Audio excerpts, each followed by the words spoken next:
That scissors right there. Steve? You guys go on that side with him. Go on that side. I'll just hold you. I'll hold you like this. Oh my God.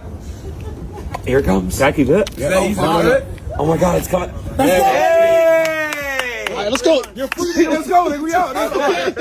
We're going to Cuba. Better Miami, nigga. Man, what's good, everybody? Welcome back to Rap Uncovered. We're jumping straight into a crazy situation involving 6ix9ine turning himself in and heading back to federal prison for the next 3 months. And right before he went in, he made sure to call out a couple of rappers on his way out the door. That move had people side-eyeing hard and talking heavy online. First thing we gotta pop off with is Steve. Gotta keep it real. Steve is hilarious, but beyond the laughs, he's one of the most genuine voices on the internet right now. Solid energy, honest takes, and somebody I definitely want to meet in person. Let's go ahead and see what this video is hitting for. Steve is a wild one for real. Somebody even said 6ix9ine put on serious weight, so now everybody watching close to see if he drops it again. Steve stays being Steve. No filter, no pause. Just straight chaos. Now here's where it gets weird. Normally, whoever puts the ankle bracelet on is the same person who's supposed to take it off. That's standard. But it looks like 6ix9ine was moving like, what are they gonna do? Violate me. I'm already turning myself in. So he figured, let his guy handle it and keep it pushing. And honestly, who else would you trust with something like that other than Steve? On top of that, Aiden Ross actually streamed the whole lead up before 6ix9ine turned himself in. Bro, we're here to say goodbye to the GOAT. I gotta get up. My nigga 6ix9ine finna go to jail. We just went #1. Feel me? Like, yep. We gotta see where our boy before he go in. Cameras rolling, internet watching, nothing low-key about it at all. And look, gotta keep it real. They did drop a crazy song during all this. That track was buzzing heavy, and the visuals had people talking non-stop. But walking into prison rocking a wig, that's a wild visual no matter how you slice it. I had to mute the clip though. They were playing Locked Up while walking him in, and that irony was too loud to ignore. Is this Brooklyn's MDC or somewhere else? Nobody even seemed 100% sure where he was getting dropped off, but the energy was heavy the moment they pulled up. The music playing had to get muted, but the scene said everything without sound. Look around though. They had serious firepower out there. Real deal equipment, not regular security vibes at all. The officers were moving like full federal units, locked in and ready. You could tell instantly this wasn't for show. This was official business. This was the feds. No shortcuts, no playing around, and they moved fast once he stepped out. Now Aiden and Steve both looked visibly shaken. You could see it on their faces, no acting involved. Aiden even had people dropping prayers in the chat, and honestly, the moment hit different. That's their close friend. So, to them, it really feels like a loss for the next 3 months. They probably never dealt with something like this up close. From a street perspective, 90 days isn't a lifetime. It goes by quick.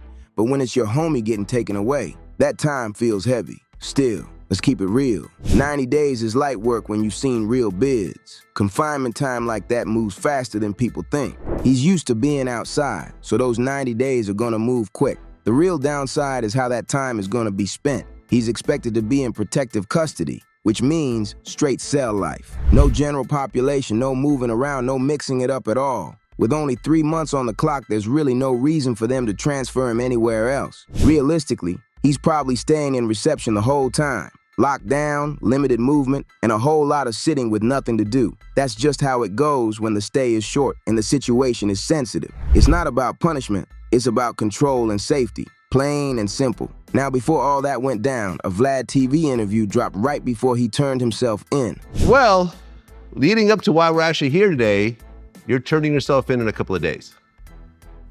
On Tuesday, so today's Saturday.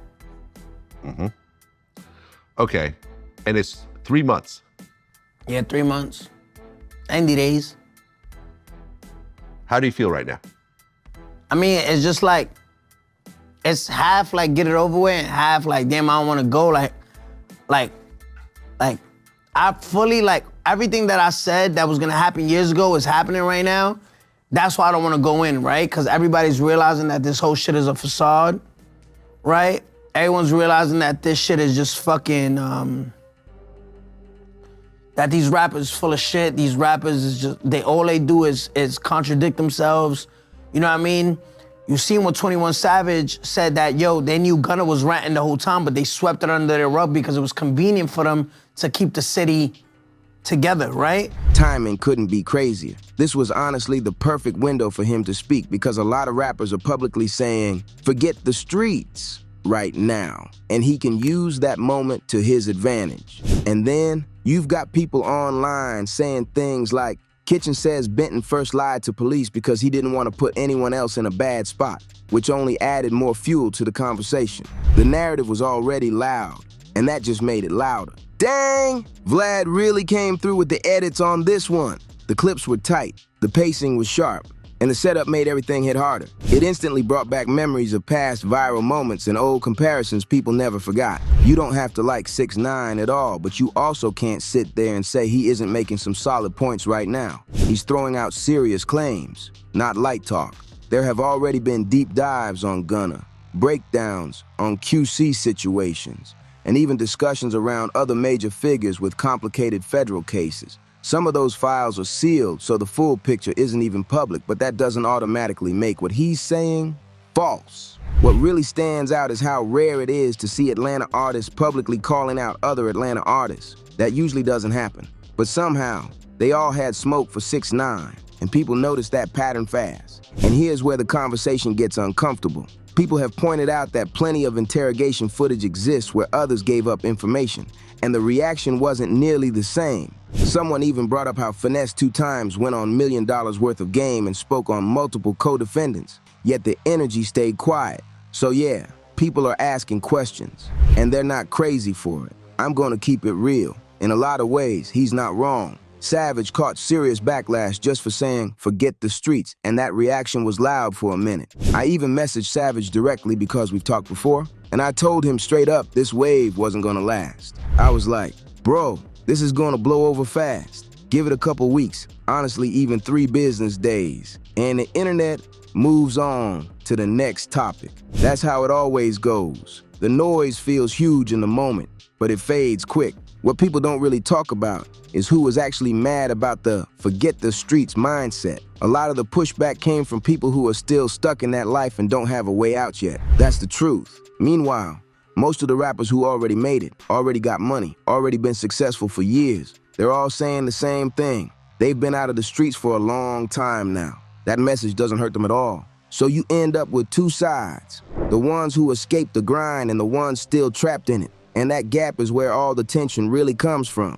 People out here like, how you giving up on us? But here's the thing, that tweet was basically admitting we didn't want the city looking bad. And that's exactly the point 6ix9ine is making. He's saying, you're calling me a rat, but you're doing the same thing, and no one holds you accountable. That's the hypocrisy he's pointing out. This is why people like academics always say so much of the rap game is a facade. Me and countless others have exposed plenty of rappers, and honestly, a lot of what they were scared of doesn't even matter anymore. Interrogation videos dropping, careers used to get destroyed over that.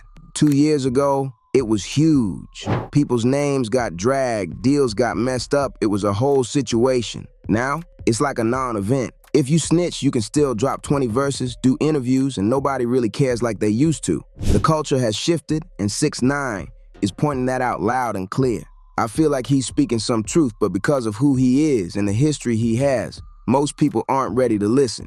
And it's wild because other rappers who ratted in the same ways get a voice. But when it comes to him, people act like it never happened. It's double standards on full display, and they act like it never happened. They do interviews like it didn't. They get features with other rappers like it didn't happen. Everyone just focuses on the money, and that's the reality. That's exactly what 6ix9ine was pointing out. He said a lot of people aren't saying anything about Gunna because they're hoping for a feature. And look at Gunna's career after all that. Nothing dropped, nothing got ruined, no backlash that really stuck. People thought he'd get banned from the culture, but it never happened. So now the rules gotta get rewritten because the ones who aren't cashing the checks feel left behind. The system's wild when you really break it down.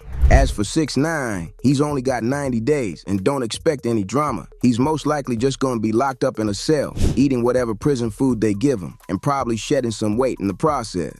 There's not a ton of options when it comes to food, and who knows if he'll get canteen or not. Bottom line, This short stint is more about containment than chaos.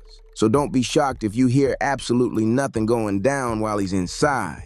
He might be hitting some push-ups, some burpees, or just sitting tight. But we'll be back on the 6ix9ine situation once he's out. In the meantime, I want to hear from you. Drop your thoughts in the comments. Is he speaking facts? Have the rules really changed? Do you agree with the forget the streets movement? Let us know. And while you're at it, don't sleep on the bigger picture. Make sure you turn on notifications and subscribe to Rap Uncovered. The streets never sleep, and neither do we. We're just getting started. There are way more stories coming that you won't want to miss. We drop heat every single day, and tomorrow's upload is going to be even crazier, even deeper, and absolutely unmissable. Smash that like button, share the video with all your homeboys, and make your voice heard in the comments. We're building a family here, and we want you in the mix. We'll catch you in the next one, right here at Rap Uncovered, where the truth of the streets lives.